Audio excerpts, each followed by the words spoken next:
আওয়াজ আসছে, ভেসে আসছে, মানুষের আওয়াজ। কিছু একটা চলে গেল। প্রণাম বন্ধুরা, আজ আমি চলে এসেছি পঞ্চমুণ্ডের শ্মশানে। এটি একটি গুপ্ত স্থান, তাই আপনাদের এই অলৌকিক জায়গাটির ঠিকানা দিতে পারলাম না। আজ আমি এই পঞ্চমুণ্ডের শ্মশানে বাবাজির সাথে সারা রাত কাটাবো এবং এই স্থানটির মাহাত্ম্য বুঝব। এখন বাজছে 11টা বেজে 10 মিনিট।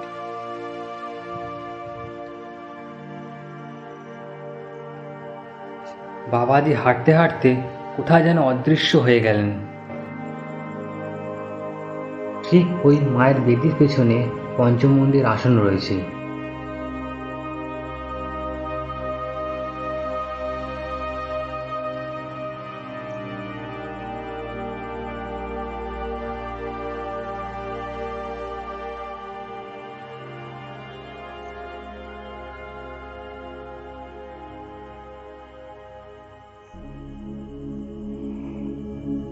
আপনারা লক্ষ্য করুন, এটা দিয়ে কিছু একটা চলে গেল।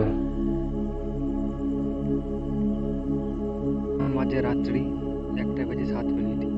একটা আওয়াজ আসছে, ভেসে আসছে, মানুষের আওয়াজ। ওরা যাচ্ছে বলে মনে হয় লাইন দিয়ে ওদের আওয়াজটা মনে আসছে।